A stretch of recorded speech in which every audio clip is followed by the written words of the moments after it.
Well, and it's beautiful that you recognize that in yourself. Now, how did those around you accept that now? Shit, man, you know, over time, like your old earth or your my old earth says that whatever that is with the star and the moon saved your life. That's what she said. So she recognizes it. So she's at peace with it. I'm teaching my mama now. That's peace. You know, but I'm not teaching her the culture per se because she ain't even gonna be able to use the supreme alphabet. You feel me? When you're dealing with a foreigner, they can only use certain elements of the culture for them because remember this is for the lost found in the wilderness of North America.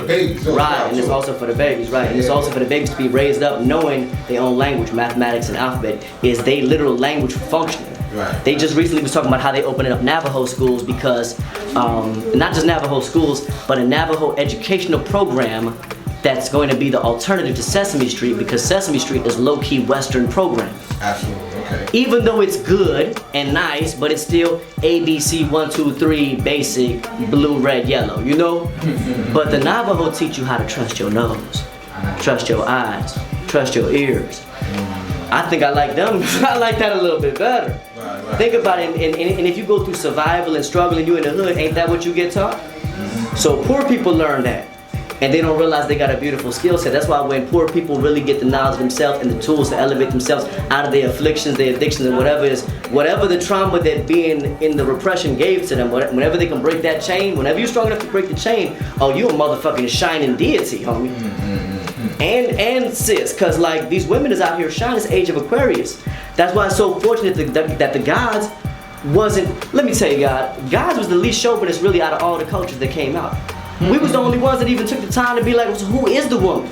And the women was able to define, to go from being nurses to moons to the earth, to define their own dress code, to define how they see themselves as the earth, to come up with their own names. You see what I'm saying? And then to be responsible for teaching the babies. Right? And then to come up with children's songs and all kinds of things like that. Like, God, that's beautiful. That's beautiful, God. Because not children's songs about Mary had a little lamb, but I'm talking about you are the moon, you are the earth, you got the power of the river and the wind. Now we just now got grown folks approaching that idea with Ifa and all that. Because now they got head spirits that conjure up a quote unquote a goddess of the storm or the river, and that's all cool. Because it just refers to the powers of the earth. When these women want to be the goddess, it's cool. That's the earth. It's not just a word. It's just a word for them.